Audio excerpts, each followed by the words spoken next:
여호수아서 10장 1절부터 15절까지의 말씀입니다. 여호수아 10장 1절부터 15절까지의 말씀, 구약성경 여호수아 10장 1절부터 15절까지의 말씀을 저와 여러분이 한 절씩 교독하고 마지막 절은 함께 읽도록 하겠습니다. 여호수아 10장 1절에서부터 15절까지의 말씀, 하나님 말씀입니다. 그때 여호수아가 아이를 빼앗아 진멸하되 여리고와 그 왕에게 행한 것 같이 아이와 그 왕에게 행한 것과 또 기브온 주민이 이스라엘과 화친하여 그 중에 있다 함을 예루살렘 왕 아도니세덱이 듣고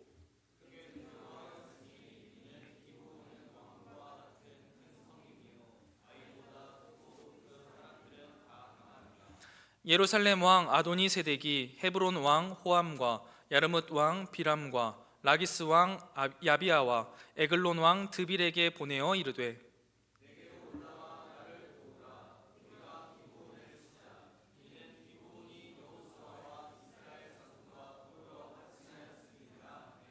아모리 족속의 5 왕들 곧 예루살렘 왕과 헤브론 왕과 야르뭇 왕과 라기스 왕과 에글론 왕이 함께 모여 자기들의 모든 군대를 거느리고 올라와 기브온에 대진하고 싸우니라.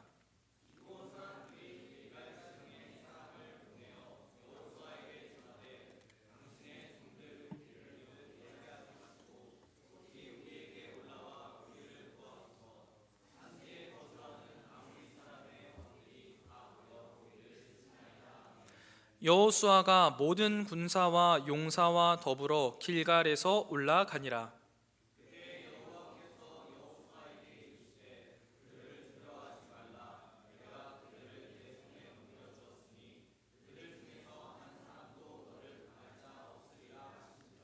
여호수아가 길갈에서 밤새도록 올라가 갑자기 그들에게 이르니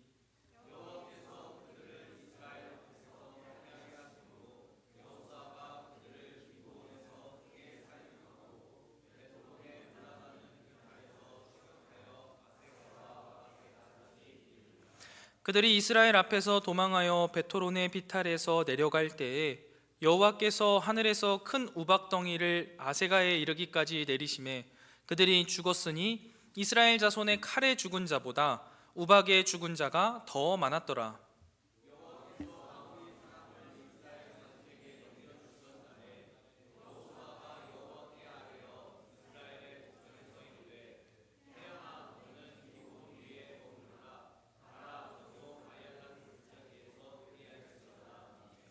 태양이 머물고 달이 멈추기를 백성이 그 대적에게 원수를 갚기까지 하였느니라. 야샬의 책에 태양이 중천에 머물러서 거의 종일토록 속히 내려가지 아니하였다고 기록되지 아니하였느냐.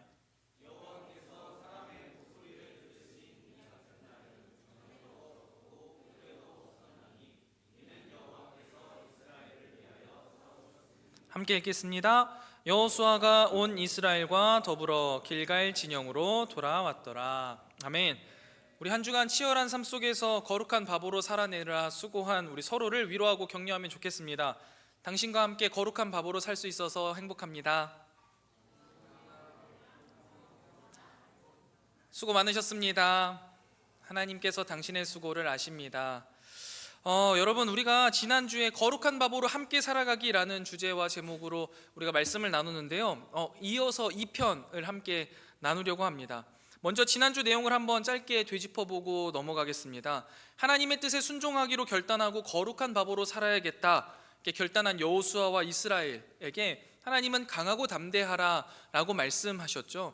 강하고 담대하라 라는 건 뭔가 내 마음에 용기를 가지고 막 행동해라 라는 것이 아니라 하나님 앞에서 그 말씀을 함께 묵상하는 일에 목숨을 걸어라 라는 의미라고 설명을 드렸습니다. 그래서 여호수아는 이제 이스라엘을 이끌어가는 입장으로서 하나님의 말씀을 자신의 삶과 공동체 안에서 늘 나누고 묵상하는 일에 애를 썼습니다.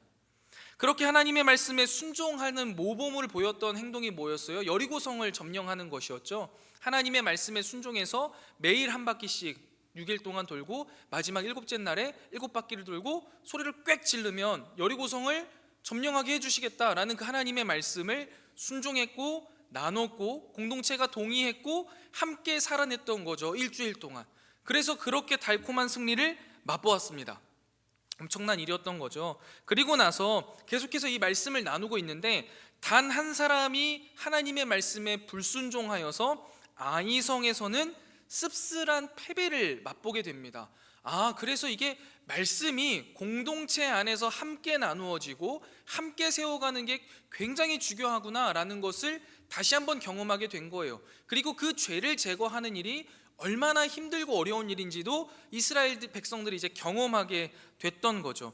그러면서 하나님의 말씀이 우리 공동체 안에 거하면서 그 말씀으로 거룩한 바보로 살아갈 때 하나님이 이루시는 거구나, 우리가 이루는 게 아니구나라는 것을 경험하면서 이게 참 가치 있는 일이다, 우리가 앞으로 이렇게 살아가야겠다라는 것들을 경험하는 시간이었습니다. 그게 거룩한 바보로 함께 살아가는 삶의 방식이라고 말씀드렸어요.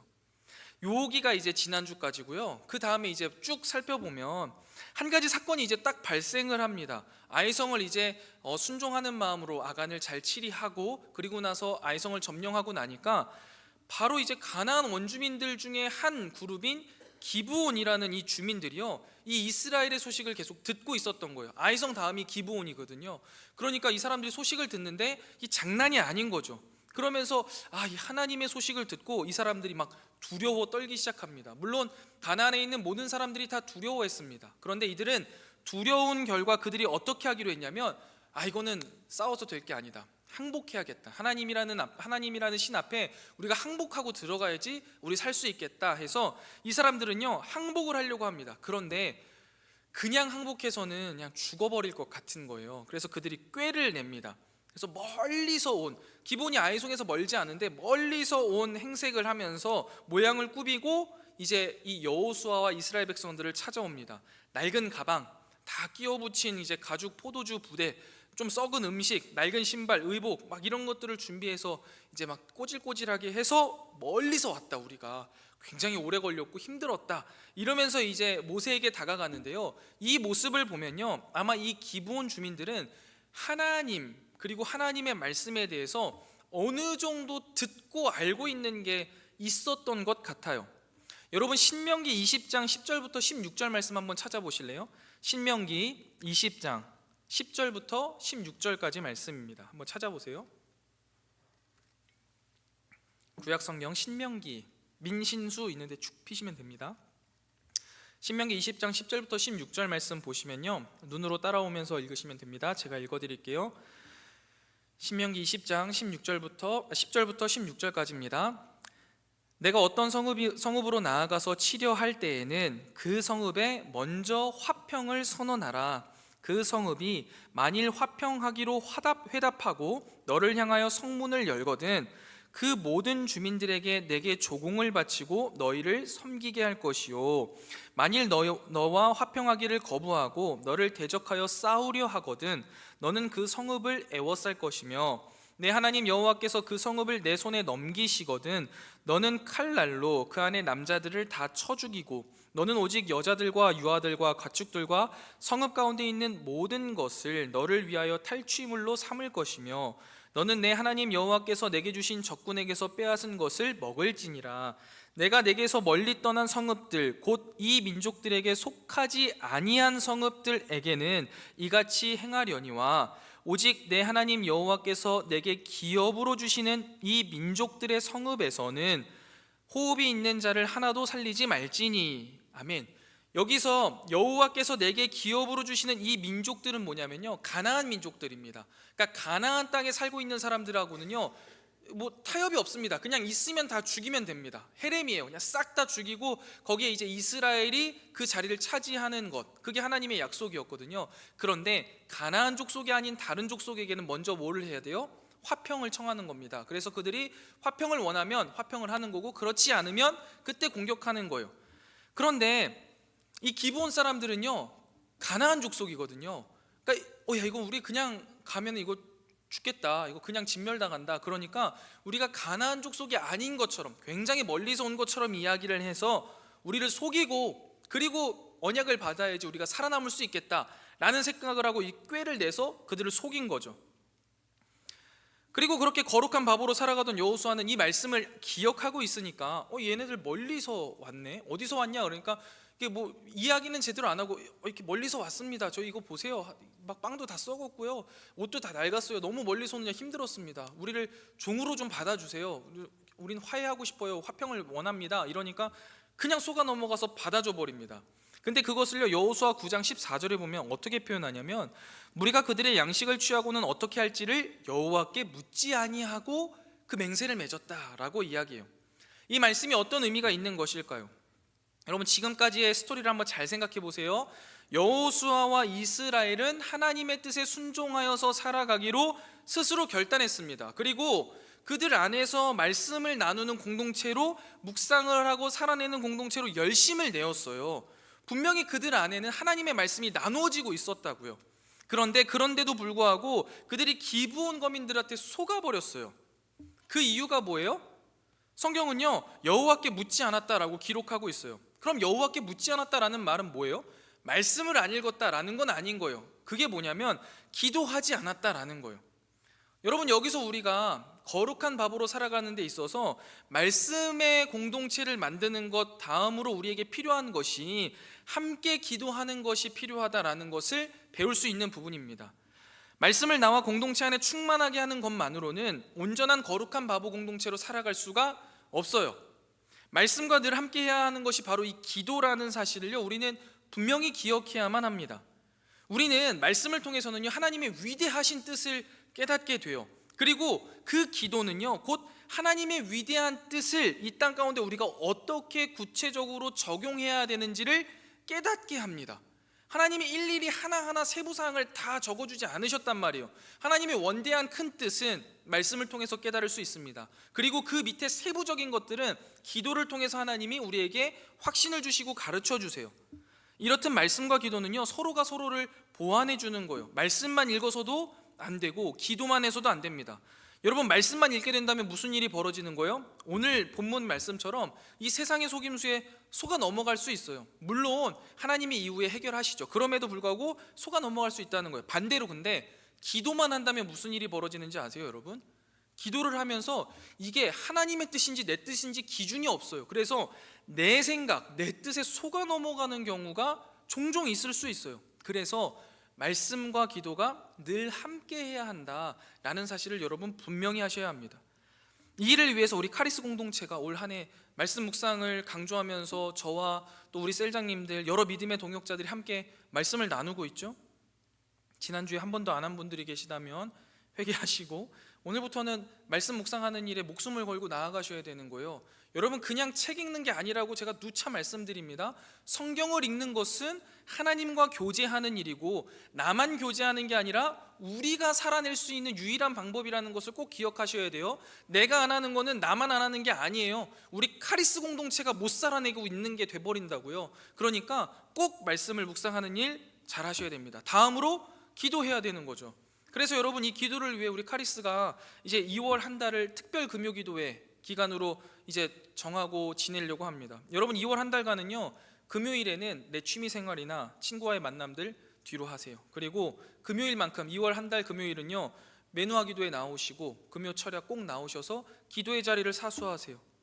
제가 지난주 금요일에 이제 매누아 기도에 참석했거든요. 정말 은혜가 넘칩니다. 여러분 그 앉아서 기도하는 한 영혼들을 볼 때요 제가 이제 뒤에서 시스템을 좀 해주느냐고 뒤에 있었거든요. 하나님이 그 인생에 부어주시는 은혜, 부어주실 은혜가요 눈에 보여요. 캄캄한데도요 그 사람들에게 하나님의 찬란한 빛이 비추는 게 보인다고요. 여러분 이렇게 귀한 자리, 은혜의 자리를 사모하는 마음으로 우리가 나와서 함께 기도해야지만 우리가 거룩한 바보로 살아갈 힘과 은혜를 받아서 살아낼 수 있는 거예요. 애정하는 카리스 여러분, 오늘부터 말씀 묵상 우리 함께 하는 겁니다. 그리고 함께 기도하는 거룩한 바보로 함께 살아가야 돼요. 거룩한 바보로 함께 살아내 주실 것을 주님의 이름으로 간곡히 부탁드립니다.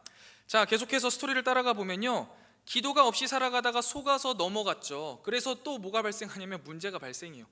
말씀대로 살아도 문제는 발생하는 거고요 계속해서 끊임없이 우리 삶에 문제는 발생해요. 그런데 문제가 아니라요 문제가 어떻게 해결할 것인지, 문제를 어떻게 해결할 것인지가 우리에게는 훨씬 더 중요하다라는 거죠. 이게 키포인트예요.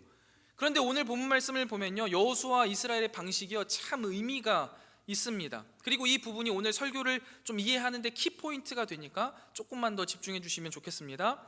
9장 15절 말씀을 보면요, 이미 여호수아와 이스라엘은 기브온과 이제 화친을 맺어요. 그래서 이제 내가 너희를 살려줄게, 그리고 내가 너희 도와줄게 라는 조약을 맺고 하나님 앞에 맹세를 해버려요.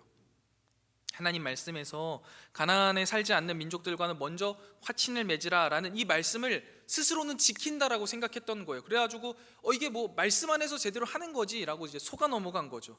그리고 나서 사흘이 지나서야 깨달은 거예요. 속았다.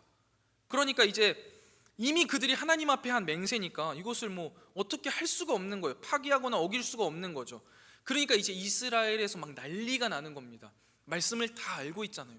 야, 이거 큰일 났다. 하나님이 하지 말라는 짓을 우리가 해버렸네. 하나님이 이 일로 말미암아 우리에게 벌을 내리시진 않을까? 우리가 또 하나님 앞에 혼이 나는 건 아닐까? 그러니까 이스라엘 사람들이 어떻게 하냐면 이 일들을 결정을 내린 막 족장들을 원망하고 여호수아를 막 원망합니다. 이러한 상황 가운데에서요, 여호수아 족장들이요 이 문제를 해결하기 위한 방법으로 어떻게 하냐면 다시 말씀 앞에 나아갑니다. 그리고 신명기 29장 11절에 기록된 대로 우리가 출애굽을 할 때도 하나님을 믿고 따르는 이방 민족들 우리가 받아들이지 않았냐, 우리 백성으로 들어오고자 했던 이방인들을 받아준 것처럼 이 기브온 주민들도 받아주면 어떻겠냐, 우리가 이렇게 말씀 가운데 살았을 때 하나님 기뻐하시지 않았냐, 이렇게 하자라고 말하는 거죠. 기도하지 못해서 발생한 문제를 해결하는 방식으로 말씀을 기준 삼아서 해결하려고 하는 이 바른 모습을 우리는 이 부분에서 볼 수 있는 거예요. 여러분, 이 부분에서 우리는 다시 한번 하나님의 말씀을 묵상하는 것, 그리고 그래서 하나님의 말씀을 알고 있는 것이 얼마나 중요한지를 다시 한번 깨닫게 되는 거예요. 우리가 어떠한 문제가 발생했을 때요, 그 문제를 해결하는 방식으로 대부분 어떻게 생각하냐면 자신의 경험과 생각을 사용합니다. 그땐 그랬어, 그때 이렇게 하니까 해결이 됐던데. 그런데요 여러분, 거룩한 바보로 살아나는 사람들은요 그 기준이 뭐냐면, 그 해결 방법이 뭐냐면 하나님의 말씀을 기준으로 그 문제를 해결하고자 한다라는 거예요. 이것을 분명히 기억하시고 우리도 이렇게 살아내야 되는 겁니다. 그러면서 이제 여호수아는요 이 기브온 족속을 하나님의 언약 공동체 안으로 들어오게 하면서요, 여호수아가 하나님의 말씀으로 기브온 족속들에게 이렇게 엄히 말합니다. 여호수아 9장 22절부터 23절 말씀인데요, 여호수아가 그들을 불러다가 말하여 이르되 너희가 우리 가운데에 거주하면서 어찌하여 심히 먼 곳에서 왔다고 하여 우리를 속였느냐.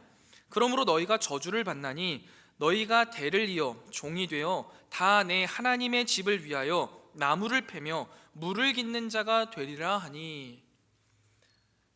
여호수아가 한 말이 뭐예요? 너네들이 속였지. 그래서 너희들은 앞으로 대대로 우리 안에 들어오지만 하나님의 집을 위하여서 장작이나 패고 물이나 깃는 그런 종으로 살아야 돼 라고 이야기를 하는 거예요. 여러분이 만약에 기브온 족속이라고 한다면 이 이야기를 어떻게 받아들이시겠습니까? 저는요, 만약에 제가 기브온 사신이라면 야 때려쳐, 그렇게 못 살지. 야 내 대도 아니고 우리가 평생 내 자손도 그렇게 살아야 된다고? 야 니들이 강하면 다냐? 하나님이 그런 분이시냐? 야 난 못해, 때려쳐. 내가 나중에 힘을 모아서 니들을 기필코 그렇게 똑같이 사용해 줄게 하고 확 돌아서서 나갈 것 같거든요. 그런데 기브온 거민들은 어떻게 말하냐면요, 그 밑에 보시면 24절에 당신들이 하나님께서 행하신 일들 그리고 행하실 일들을 우리가 익히 들었습니다. 만약 우리가 여기서 항복하지 않는다면 우리는 죽게 되겠죠. 죽는 것보다 당신들의 종이 되는 게 낫겠습니다. 우리의 목숨이 이제 당신들 손에 있으니까 당신들이 좋은 대로 행하여 주시옵소서 라면서요 그냥 완전 납작하게 엎드려 버려요. 근데 기브온 거민들이 이 하는 말을 보면요, 이 엎드린 대상이요 이스라엘 백성이 아닙니다. 이스라엘 백성들을 이끌어 가시는 하나님 앞에 엎드려요. 여러분, 저는 이 모습을 통해서 이렇게 거룩한 바보들이 늘어나는 거구나 라는 생각을 하게 되는 거죠. 너무 멍청해 보이고 바보 같은 모습이에요. 그런데 거룩한 바보의 모습이라는 거죠. 여러분, 거룩한 바보가 되는 첫 번째 모습이 바로 이런 모습일 거거든요. 여러 가지를 생각하지 않아요. 단순하게 내가 하나님 앞에 살아내는 것만 생각하는 거예요. 어떻게 하면 내가 하나님 앞에 살 수 있을까만 생각하는 거죠. 나무를 패는 종이면 어떻고 물 깃는 종이면 어떻냐는 거예요. 내가 하나님 앞에만 설 수 있다면, 내가 하나님 앞에서 살 수만 있다면 주님 모든 것이 가능합니다, 모든 것이 가합니다, 감사합니다 라는 마음이 거룩한 바보로 살아가는 첫 마음이라는 거예요. 근데 여러분 한번 잘 생각해 보세요. 우리가 처음 하나님을 인격적으로 만나고 우리가 우리의 죄로 인하여서 죽음에 거할 수밖에 없다는, 영원한 죽음에 거할 수밖에 없다라는 사실을 깨닫고 나서 하나님 앞에 나아갈 때요, 여러분 어떤 마음과 어떤 각오를 가지고 나아가셨습니까? 하나님, 내 안에 있는 이 더럽고 추악한 죄들을 용서해 주세요. 하나님 제발 살려주세요. 하나님, 이 죄만 해결해 주신다면 제가 무엇이든 하겠습니다. 그리고 예수 그리스도의 그 보혈의 공로를 내가 의지하여서 주님 앞에 나아가고 내 인생을 하나님 앞에 내어드립니다 라고 기도하지 않으셨습니까?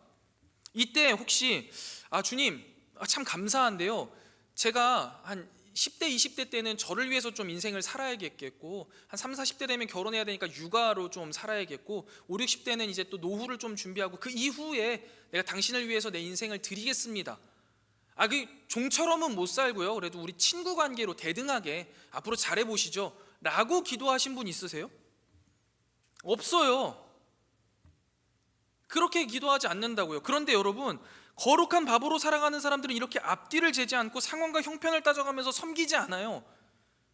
그저 하나님과의 영원한 단절, 영원한 죽음에 거할 수밖에 없는 나를 구원해 주신 그 예수 그리스도의 은혜로 기뻐하고 감사하고, 그분의 말씀이라면, 그분의 뜻이라면 내가 불 가운데 거하든지 물속에 들어가야 되든지 나 아무 상관없다 라면서 살아간다는 거죠.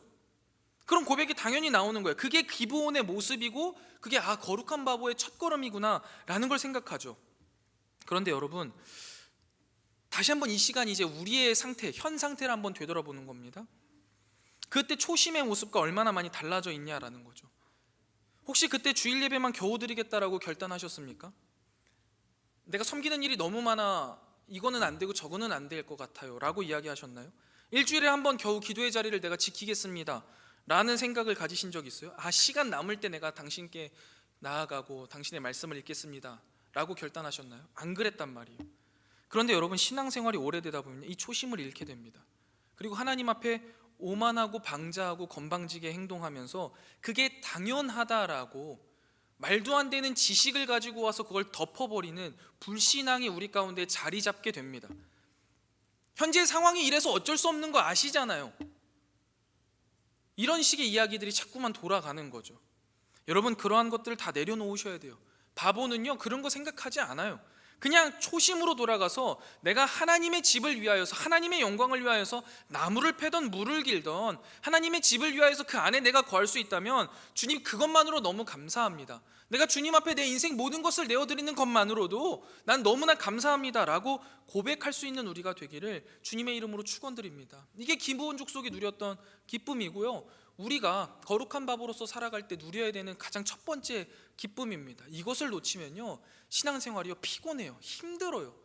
그리고 그 신앙생활이 점점 종교생활로 넘어갈 겁니다. 하나님 없이 해야 하니까 하는 일들, 그리고 여러 가지 이유와 여러 가지 상황과 여러 가지 평편을 따져가지고 자꾸만 뒤로 주춤주춤 물러나는 것들, 그래서 그 가운데 아무것도 이룰 수 없고 그저 그냥 바라보면서 그냥 이렇게 사는 게 삶인가? 라는 물음표만 찍고 사는 삶이 되어버린다는 거죠. 여러분, 다음 스토리 계속해서 한번 살펴보면요, 계속해서 문제가 발생해요. 이전에는 이제 기브온 주민을 하나님 언약 공동체 안에 어떻게 받아들일 거냐 말 거냐 라는 문제라고 한다면, 이번에는요, 이 기브온 공동체를 받아들임으로 인해서 가나안 족속의 왕들이, 이제 아모리 족속들이 막 기브온을 이제 공격하거든요. 근데 이 기브온이 도와달라라고 이스라엘에게 말해요. 그래서 이걸 도와주러 나가면 생과 사의 문제, 그 기로에 서게 되는 아주 큰 문제가 다시 한번 봉착하게 되는 겁니다. 이스라엘이 여리고성과 아이성을 함락하고 막 파죽지세로 이제 가나안의 심장부로 들어가고 있다는 소식을 가나안 모든 족속들이 들었다는 거예요. 거기서 제일 가까운 기브온족은요, 이거 그냥 항복해 버렸어요. 그런데 성경 기록에 보면요, 이 기브온 성이요 작은 성이 아니었던 거예요. 굉장히 큰 성인 거죠. 그러니까 다른 가나안 연합군들 입장에서는요 심장이 쿵 떨어지는 겁니다. 믿었던 너마저, 이런 거죠. 그런데 이 사람들은요, 그 가운데에서 해결할 수 있는 방식을 하나님 앞에 항복하는 게 아니라 내 힘과 내 능력으로 우리가 함께 으쌰으쌰해서 해결해보자 라고 나아가는 거예요. 하나님을 대항하려고 하는 거죠. 그리고 이러한 소식을 들은 기브온 주민들은 이스라엘에게 도움을 요청합니다. 그리고 기브온의 도움을 요청받은 여호수아와 이스라엘은 어떻게 합니까? 그 즉시 출발해버려요. 밤을 새서 그들을 도우러 갔다라고 이야기합니다. 여러분, 여기에서 저는요, 우리가 삶에 마주하는 문제들을 태하는 태도들을 투영해서 볼 수 있다라고 생각해요. 첫 번째 모습은 뭐냐면요, 이 가나안 족속들, 아도니 세대로 이제 대표되는 이 유형입니다. 문제가 딱 발생하잖아요. 그러면 이 문제를 해결하기 위해 가장 먼저 내가 동원할 수 있는 최대한의 힘을 동원합니다.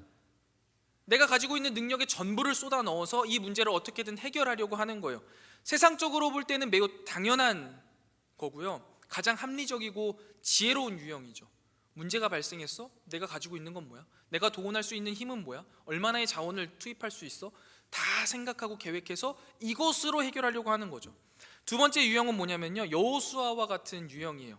문제가 발생합니다. 그러면 이 문제를 해결하기 위해 말씀을 기준으로 삼아서 손해가 될 것 같더라도, 그리고 그 문제가 이것을 통해 해결될 수 있을까라는 의문, 확신이 없을지라도요, 그냥 그 말씀대로 바보처럼 하는 유형이에요.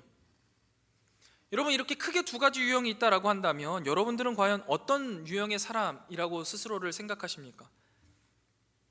저는 많은 경우에 여전히 아도니 세대과 같은 유형일 때가 많은 것 같아요. 문제가 발생하면 내가 할 수 있는 능력들을 최대한 동원해서 빠르게 그 문제를 해결하고 어떻게든 이제 건설적인 방향으로 나아가야겠다라는 생각을 주로 해요. 그런데 좀 하나님과 가까울 때는 약간 다릅니다. 이제 여호수아까지는 아니고 여호수아 변형 버전일 때가 있는 것 같아요. 이제 문제가 발생합니다. 그러면 말씀을 기준으로 이제 삼아서 이거 뭔가 해결해 보려고 애를 써요. 그런데 이 문제를 해결하면서요, 그 어떤 손해도 보고 싶지 않습니다. 난 무슨 타격도 받고 싶지 않은 거예요. 이거 실수하면 안 돼, 무조건 해내야 돼 라는 생각이 가득 차 있는 거예요. 그래서 만약에 해결될 기미가 없다, 하나님의 말씀대로 해서는 이거 해결될 기미가 없다 하면 움직이지 않습니다. 이건 하나님의 뜻이 아닐 거야. 기다리는 거죠. 그냥 멈춰 있는 거예요. 분명히 지금 기본 거민을 구하러 가지 않으면 쟤네들 다 죽는 걸 아는데도 일단 뒤로 물러서서 기다리는 거예요. 어떻게든 해결할 다른 방법이 생길 때까지 말이죠. 여러분, 그런데 이것은요, 거룩한 바보의 모습이 아닌 거예요. 똑똑한 헛똑똑이들의 모습인 거죠. 거룩한 바보인 여호수아는요, 아도니 세대의 연합군을 형성하여 기브온을 친다는 소식을 듣고요, 바로 도우러 올라가요. 왜 그렇게 올라갈 수밖에 없었냐? 하나님 앞에 맹세했기 때문이죠. 하나님과의 약속이었고 하나님이 그걸 원하신다는 걸 알았기 때문에 간 거예요. 그런데 여러분, 저는 이런 생각을 해봤어요. 이게 참 악한 생각일 수도 있는데요, 만약에 제가 여호수아라고 한다면 지금 이 상황은요, 저에게 굉장한 기회입니다. 기브온이 뭘 했냐면 나를 속였어요. 나를 속여서 나와 화친을 맺은 거예요. 이거는 지금 이스라엘 전 많은 사람들이 불평과 불만을 갖고 있는 요소가 되었단 말이죠. 그래서 나는 어쩔 수 없이 맹세했기 때문에 이 사람들을 어떻게 처리할 수 있는 방법은 없습니다. 이 맹세를 무효로 할 수 없잖아요. 그러니까 이런 상황에서 이 기브온이라는 나라를 치러 다른 가나안 족속들이 와준다면, 그래서 이 전쟁을 한다면 무슨 결과가 벌어질까요? 기브온이라는 나라가 없어질 거 아니에요. 너무 땡큐인 거죠. 나를 속였고 내 인생의 큰 오점으로 남을 수 있는 이 기브온 족속을 가나안 족속이 해결해 줄 수 있어? 그리고 이 전쟁이 마무리되는 그 시점에 아주 비슷하게 들어가서 두 마리를 싹 다 잡아먹으면 이거 완전 좋잖아 라는 생각을 하게 되는 거죠. 여러분, 그렇지 않아요? 이 정도면 제갈량 뺨치는 책략 아닙니까? 그렇게 하면 가나안 땅 쉽게 점령할 수 있을 것 아니에요. 그런데 여호수아는 어떻게 해요? 그렇게 하지 않는 거죠. 하나님 앞에 한 맹세였기 때문에 그 맹세를 지키기 위해서 떠납니다. 앞뒤를 재지 않아요. 여러분, 그런 그가 무엇인가 이 전쟁에 대한 확신이 있었고 승리에 대한 확신으로 용감무쌍하게 막 나아갔을 거라고 우리가 생각하는데요, 저는 개인적으로 아니라고 생각합니다. 왜냐하면 그렇게 나아가는 여호수아에게요, 하나님이 바로 찾아오셔서 이렇게 말씀하시기 때문이에요. 여호수아 10장 8절 말씀 한번 보실래요? 여호수아 10장 8절 말씀입니다. 그때 여호와께서 여호수아에게 이르시되 그들을 두려워하지 말라. 내가 그들을 내 손에 넘겨주었으니 그들 중에서 한 사람도 너를 당할 자 없으리라 라고 말씀해 주세요. 여러분, 만약에 여호수아가 이거 뭐 하나님이 함께 하시니까 이길 수밖에 없지, 뭐 가서 그냥 휘두르면 이겨 라는 담대함과 그런 두려움 없음을 갖고 나아갔다면 하나님 굳이 나타나셔서 이 이야기 하실 이유가 있을까요? 없는 거예요. 여호수아요, 엄청 벌벌벌 떨면서 올라간 거예요. 야, 이거 맞는 걸까? 지금 이길 수는 있을까? 혹시 이 결정이 잘못된 결정은 아닐까? 나도 죽고 나와 함께했던 이 군사들도 다 죽어버리면 어떡하지? 이게 믿음의 모습이야, 이거 객기야, 이런 엄청난 압박감과 부담감에 이제 덜덜덜 떨면서, 그럼에도 불구하고 하나님 앞에 한 맹세였기 때문에 하나님의 이름을 위해서 갈 수밖에 없었던 거예요. 이 모든 상황을 아시는 하나님이 여호수아에게 그 즉시 나타나셔서 야, 두려워하지 말아라. 그들을 내 손에 넘겨줄 거다. 지금 가는 게 내 뜻이 맞다 라고 말씀해 주시니까 여호수아가 막 힘이 나는 거예요. 그래서 밤새도록 달려가서 전쟁에 바로 투입돼요. 여러분, 길갈에서 기브온까지가 대략 한 40km 정도 된다고 하거든요. 그러니까 이게 직선거리니까 사실 더 넘을 거예요. 근데 여러분, 남자 청년분들은 우리 군대 갔다 왔잖아요. 그 훈련소에서 마지막 완전군장 메고 야간에 도는 게 20km잖아요.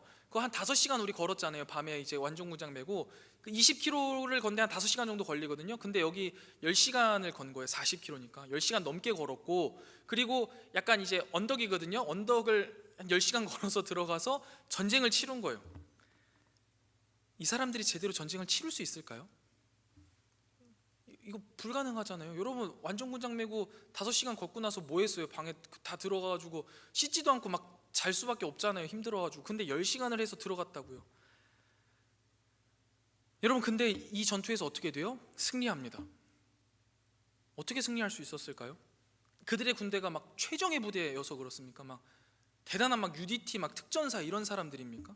아니에요. 그들의 병력이 엄청났나요? 그렇지 않다고요. 거룩한 바보들이요, 하나님 앞에 맹세를 지키기 위해서요, 두렵고 떨리는 마음으로 다리 덜덜덜 떨면서 전쟁에 들어간 거예요.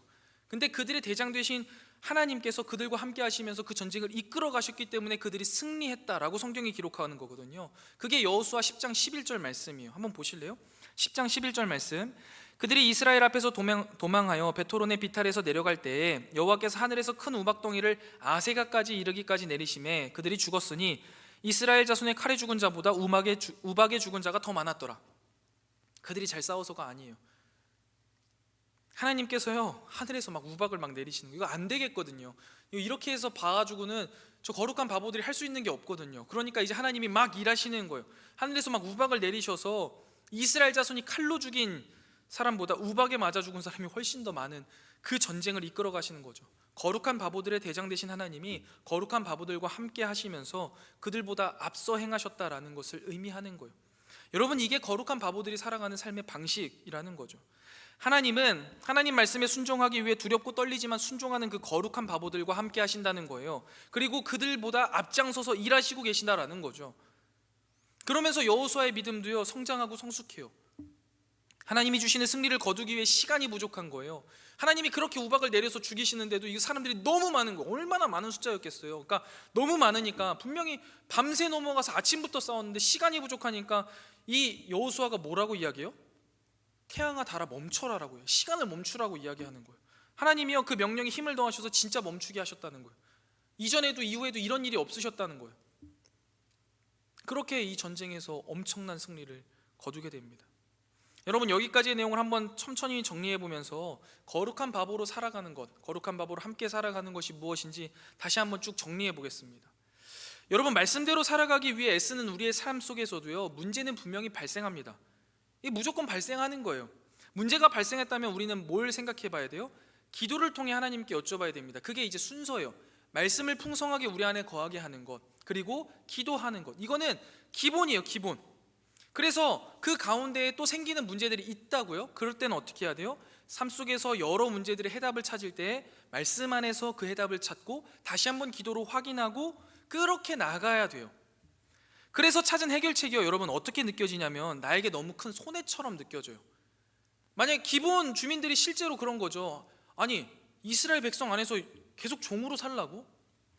손해처럼 느껴지는 거죠. 그런데 그게 하나님 안에 거할 수 있는 방법이라고 한다면 그 말씀의 기쁨으로 순종하는 거예요. 그게 거룩한 바보의 삶이에요. 아니면 여호수아 같은 경우도 있겠죠. 말씀이 말하는 방법은 분명해. 이거 가서 싸워줘야 되는데 이거 해결할 수 있을까? 될까? 근데 하나님이 원하시는 건 분명해. 근데 너무 힘들고 두려운 거예요. 이거 자칫하면 이거 인생 끝나겠는데? 망하겠는데? 두려운 선택일지라도 믿음으로 그 말씀의 방법을 선택하는 거룩한 바보가 되어야 한다는 거죠. 그러면 그 과정 가운데에요, 이 거룩한 바보들의 대장 되신 하나님이 함께 하신다는 거예요. 그리고 오히려 하나님이 앞서 행하셔서 우리의 삶을 이끌어 가신다는 거예요. 기브온 거민들에게 속아도 괜찮은 거예요. 병력이 없이 전쟁에 나가도 괜찮은 거예요. 왜요? 하나님이 함께 하시니까요. 그게 하나님의 뜻이라면 거룩한 밥으로 순종할 때 하나님이 그곳에 함께 하시니까 괜찮다는 거예요. 그렇게 우리는 인생을 살아가는 거라는 거죠. 내가 다 준비해서 살아내는 게 아니에요. 이 세상이 말하는 것처럼 무언가를 가득 채워놓고 내 능력과 내 힘으로 아등바등 살아내는 게 그리스도인의 삶이 아니라고요. 그리스도인들의 삶은요, 단순합니다. 하나님의 영광을 위하여서 내 생명을 드리고 하나님은 그 생명을 책임져 주시는 거예요. 여러분, 지난주에 거룩한 밥으로 함께 살아가기 위해서 함께 살아갈 대상이 우리 카리스 공동체에 집중되어 있었다라고 한다면요, 이번 주 함께 살아가기의 대상은요, 우리 하나님이신 거예요. 우리가 믿음의 공동체로 함께 살아내야 되지만 하나님과 함께 살아내는 것이 훨씬 더 중요합니다. 함께 해야 돼요. 하나님과 함께 한다는 것, 우리가 눈에 보이지 않죠. 느껴지지 않아요. 하나님은 확실하게 팍 이렇게 찝어서 알려주지 않아요. 그래서 두렵고 떨릴 때가 참 많이 있어요. 꼭 이렇게까지 해야 하나 싶을 때가 너무 많아요. 하나님은 항상 그런 식으로 응답하시거든요.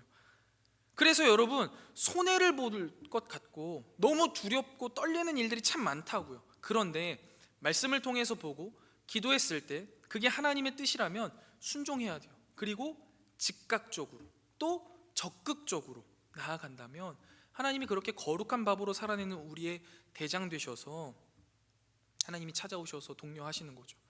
만약에 우리는 거룩한 바보니까 내가 잘못 생각했어, 그 길이 아니야, 그러면 어떻게 하실까요? 막으실 겁니다. 방향을 트시겠죠. 근데 결국 어떻게 하셔요? 함께 하시는 거예요. 함께 전쟁에 나가시든지 함께 방향이 아니라고 돌이키시든지 하신다는 거죠. 하나님이 앞장서서 행하시는 거예요.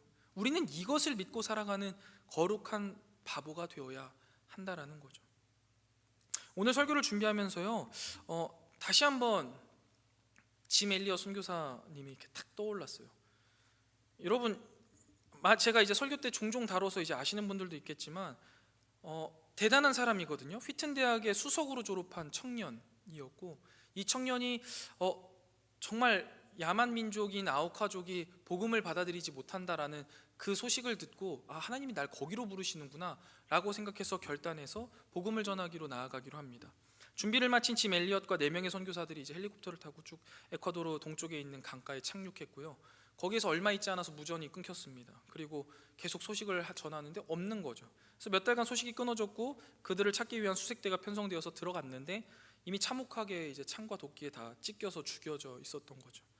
그때 당시 이제 잡지에서요, 복음 한마디 전하지 못하고 원주민에 의해 죽은 28살의 청년 짐 엘리엇, 동료 선교사들의 죽음, 유품 이런 걸 막 이렇게 크게 보도하면서 막 온 세계가 이제 경악을 금치 못했습니다.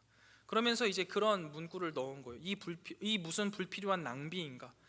이 얼마나 인적 물적 불필요한 낭비인가? 이렇게 써놓은 거죠.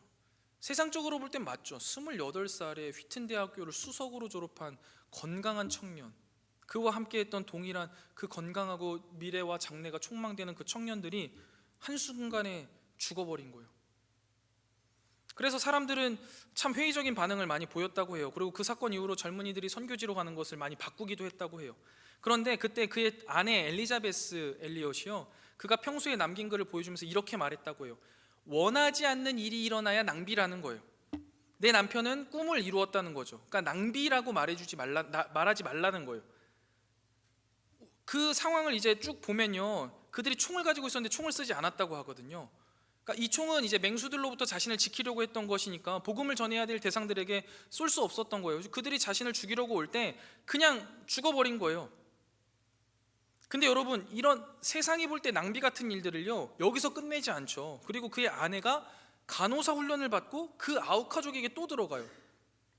자기의 남편을 무참하게 죽인 그들에게 예수님의 사랑을 들고 들어가는 거죠. 이거 다들 미쳤다고 생각하는 거예요. 저건 바보도 아니죠, 완전 미친 여자구나 라고 생각하는 거죠.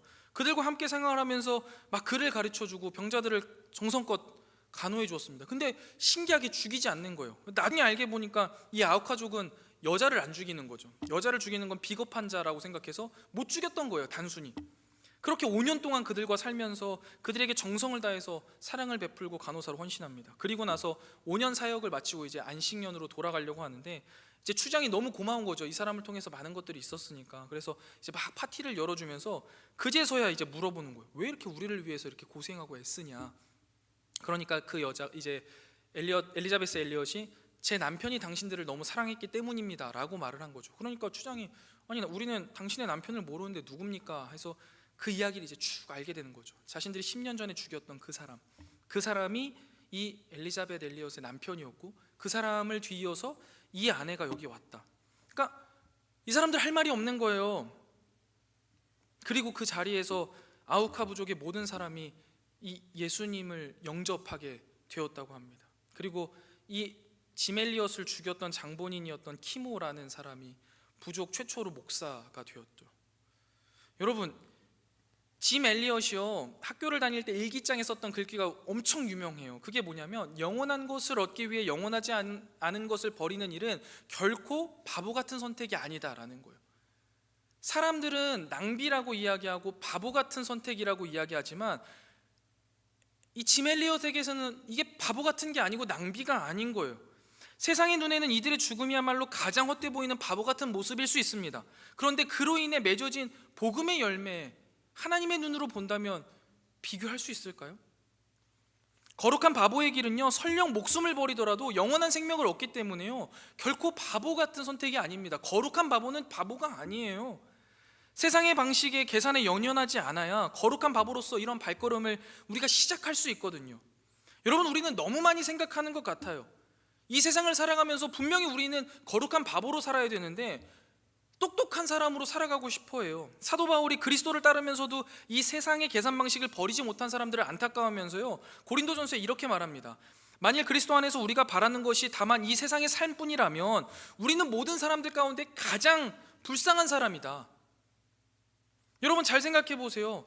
우리가 하나님 안에서 거룩한 바보로 살아가면서 우리가 바라는 것이 기껏해야지 이 세상에서 잘 먹고 잘 사는 것이라면 우리는 세상에서 제일 불쌍한 사람들이라는 거예요.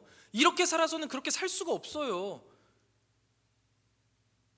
그러면서 여러분, 이 바울이 뭐라고 이야기해요? 거룩한 바보로 함께 살아가자고. 너는 진리의 말씀을 옳게 분별하여 부끄러울 것이 없는 일꾼으로 인정된 자로 나를 자신을 하나님 앞에 드리게 힘쓰자. 우리 거룩한 바보로 함께 살아가자라고 이야기하는 거죠. 여러분, 세상 사람들은요 주일에 쉬거나 놀러가지 않고 예배를 드리기 위해 먼 길도 마다하지 않고 이 예배당을 찾는 그리스도인들을요 이해하지 못합니다. 시간 낭비라고 생각해요. 그 시간에 차라리 쉬는 게 낫다는 거죠. 땀 흘려서 열심히 번 물질을 아낌없이 헌금하는 그리스도인들을요 이해하지 못해요. 물질을 낭비한다고 말해요. 땅끝까지 복음을 전파하기 위해서 생면부지의 척박한 땅에 가서 자신의 목숨을 걸고 인생을 바치는 선교사님들을 이해하지 못합니다. 그들의 삶을 낭비 중에 낭비라고 생각해요. 과연 여러분, 하나님이 보시기에도 그것이 낭비로 보일까요? 정말 그들이 바보처럼 보일까요? 여러분들이 보기에는 어떠십니까? 그들이 낭비를 한다고 생각하십니까? 여러분이 낭비를 하고 계십니까? 여러분들이 그저 바보 천치라서 이런 삶을 사시는 겁니까? 계산적이고 생산성에만 부들려 있는 우리의 세상적 관념으로는요 이해가 안 되는 일들이 주님이 바라보시는 관점에서는요 가장 고귀하고 지혜로운 모습이라는 것을 우리가 깨달아야 돼요. 우리의 시선이 바뀌어야 된다고요. 우리는 주님으로부터 너무나 많은 은혜와 복을 받았음에도 불구하고 주님께 드릴 때는요 너무나 인색하게 하나하나 계산하면서 드려요. 주님, 토요일은 괜찮고요 금요일은 안 됩니다. 거룩한 바보는요 세상적인 계산법을 넘어서서 자신을 온전히 내어드리는 것입니다. 그리고 여러분, 사실 이 거룩한 바보의 원형은요 바로 예수님이시고 하나님 아버지시죠. 죄투성이인 우리를 속죄하기 위해 하나님이시자 독생자 예수 그리스도를 이 땅에 보내시는 그 결정은요 가장 낭비 중의 낭비, 가장 바보 같은 일 아니겠습니까? 아마도 사탄은 저 부패한 인생들이 뭐길래 당신의 아들을 희생하느냐며 낄낄거리고 웃었겠죠. 그런데 하나님이 가지신 고귀한 예수 그리스도를 이 땅에 보내신 것이 최고의 거룩한 희생이고 최고의 거룩한 낭비 아닙니까? 그리고 그 낭비로 인해서 우리가 드디어 새 생명을 얻은 것 아니겠습니까? 애정하는 카리스 여러분, 우리 모두 세상적, 계산적인 사랑에서 벗어나서요 거룩한 사랑의 낭비를 우리의 삶 속에서 실천하면서 하나님의 계산법으로 거룩한 밥으로 영원한 것에 나의 시간과 모든 에너지를 쓰면서 예수님의 생명의 구원의 역사에 동참하는 우리가 되었으면 좋겠습니다. 그 작은 발걸음, 말씀을 읽고 함께 기도하는 것, 손해가 되고 두렵더라도 믿음으로 한 걸음 내딛는 이 걸음에 함께 동참해 주시고 우리가 거룩한 바보로서 올 한 해 또 우리의 남은 인생을 주님께 아름답게 올려드리는 우리 카리스 공동체 다 되시기를 주님의 이름으로 간절히 축원드립니다. 우리 이 시간 주의 자녀로 산다는 것은 함께 찬양 부르신 후에 우리 말씀을 생각하며 기도의 자리로 나아가도록 하겠습니다.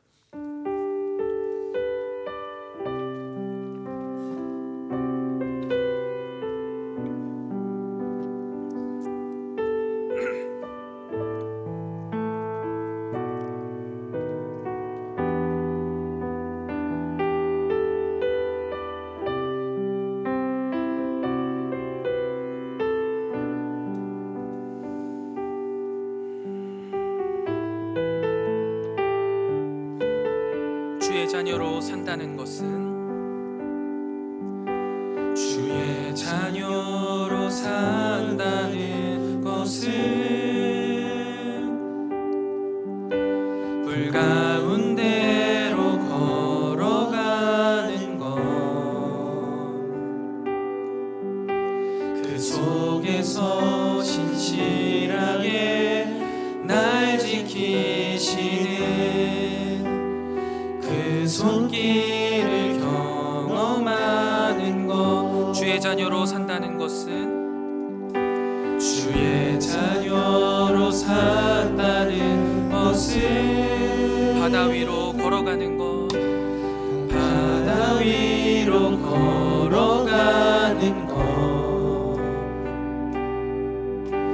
내 온몸을 덮쳐오는 폭풍 속에서 잠잠히 주 바라보. 때론 불 가운데, 때론 물 가운데 휩싸일 때도, 폭풍 가운데 무너질 때도 주님 내 곁에 함께 하시네. 가장 가까이에 함께 하시네. 주의 자녀로 산다는 것은 주의 자녀로 산다는 것은 나도 그들을 용납하는 것, 나를 위해 달리신 십자가 사랑, 그 사랑으로 살아가. 주의 자녀로 산다는 것은 주의 자녀로 산다는 것은 주님과 함께 동행하는 것,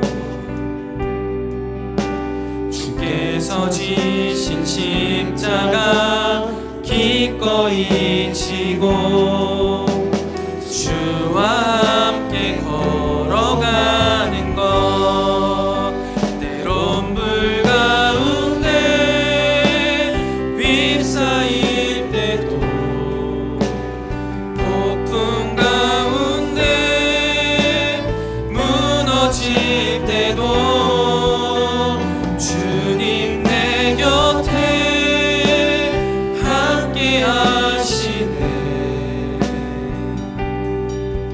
가장 가까이에 다시 한번 고백합니다. 때론 불 가운데, 때론 불 가운데 휩싸일 때도, 폭풍 가운데 무너질 때도 주님 내 곁에 함께 하시네. 가장 가까이에 함께 하시네. 애정하는 카리스 여러분, 우리 이 시간 함께 기도하며 나아가길 원합니다. 우리가 거룩한 바보로 함께 살아가기로 결단하면 하나님은 우리와 함께 하십니다. 거룩한 바보로 살아내야 해서 세상이 볼 때는 불 가운데에 들어가고 무리를 걸어가고 폭풍 속에 휩싸이는 것 같을지라도, 그래서 나 또한 너무나 두렵고 과연 이렇게 해서 될까라는 생각이 우리를 엄습할 때에도 우리가 거룩한 바보로 믿음의 걸음을 한 걸음 내디딜 때 하나님께서 우리와 동행하시고 그 모든 일들에 주님이 주권자 되심을 우리가 고백하며 거룩한 바보로 살아갔으면 좋겠습니다. 하나님, 내가 그런 거룩한 바보로 세상이 보기에 낭비라고 말하지만 나는 하나님 앞에 내 모든 것을 내어드리는 가장 존귀한 사람이 되기 원합니다. 우리의 믿음의 고백을 받아주시고 그런 우리와 동행하여 주시옵소서. 함께 기도하며 나아가겠습니다. 기도합니다. 하나님, 주님, 우리가 주님께서 원하시는 거룩한 바보로 이 세상 가운데 함께 살아나가기 원합니다. 하나님, 하나님께서 우리 가운데 보여주신 그 너무나 바보스러운 사랑, 정말 그 낭비와 같은 사랑, 그러나 우리에게 가장 필요한 것이었고 거룩한 낭비인 그 예수 그리스도를 바라보며 우리도 또한 그렇게 거룩한 바보로 살아내기 위해 이 시간 우리의 마음을 결단하며 나아갑니다. 그러나 주님, 우리는 믿음이 연약하여서 아버지 하나님 앞에 나아갈 때 늘 두려운 마음과 또 이 혼란한 상황 가운데 걱정과 근심으로 나아갈 때가 참 많이 있습니다. 그래서 주님, 우리는 때로는 좌절하고 때로는 뒤로 주춤주춤 물러나기도 하고 이 세상의 방식대로 살아가려고 얄팍한 머리수를 계산할 때가 참 많이 있습니다. 그러나 주님, 그런 우리를 아시고 우리에게 찾아오셔서 두려워하지 말라 말씀하시고 그 가운데 우리를 당할 자가 단 하나도 없다고 이야기하여 주시는 그 하나님의 음성을 우리가 이 시간 듣고 다시 한번 믿음의 걸음을 내달립니다. 하나님의 음성에 즉시 그리고 즉각적으로 나아가며 밤길을 달려가 기도원을 구하며 하나님의 놀라운 영광을 경험했던 그 여호수아와 이스라엘과 같은 삶을 우리가 살아내길 원하오니 하나님, 사랑하는 우리 카리스 공동체에게 동일한 믿음의 역사를 행하여 주시옵소서. 우리가 두렵고 떨릴 때 주님, 우리 마음속 강하고 담대한 믿음을 더하여 주시고 이 일들을 위하여서 우리가 믿음의 한 걸음으로 우리가 함께 말씀을 묵상하고 함께 기도하는 자리를 우리가 소홀히 하지 않게 하시고 그것들을 지켜가며 주님의 나라와 영광을 위하여서 거룩한 바보로 살아나가는 우리 모든 카리스 공동체 될 수 있도록 아버지 하나님께서 인도하여 주시기를 소망합니다. 이 결단을 가지고 또 우리가 이 세상 가운데에 나아갑니다. 주님, 주의 자녀로 살아갈 힘과 용기를 더하여 주시옵소서. 우리의 입술에 기도의 고백이 끊이지 않게 하시고 우리의 마음속 주님을 향한 그 마음과 또한 하나님의 말씀이 늘 충만하게 하여 주셔서 이번 일주일간의 삶 가운데에도 거룩한 바보로 거룩한 낭비를 하며 하나님의 그 아름다운 사랑을 이 세상 가운데 전하고 하나님의 나라를 이루어가는 우리 카리스 공동체 되게 하여 주시옵소서.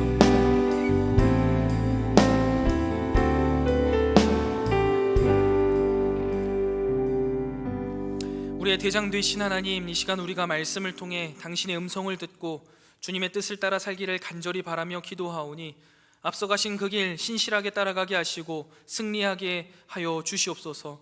특별히 주님, 분주하고 바쁜 일상 속에서 믿음으로 살아가도록 우리를 지켜주시다가 다시 한번 우리에게 은혜 주시고 힘 주시려 귀한 예배의 자리로 불러주시니 참 감사합니다.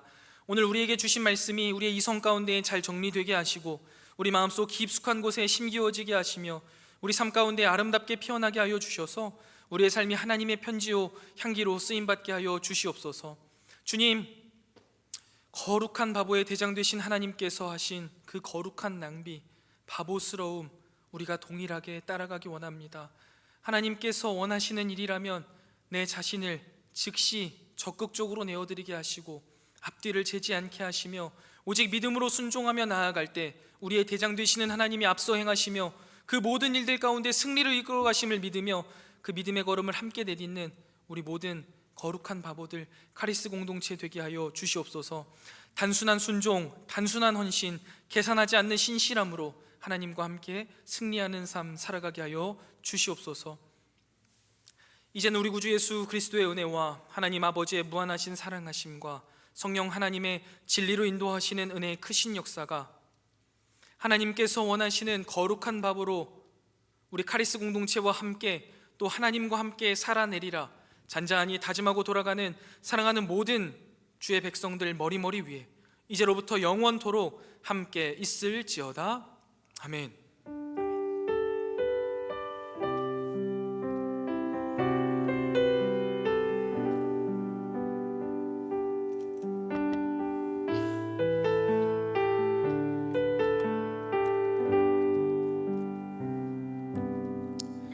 마쳤습니다. 감사합니다. 광고하도록 하겠습니다.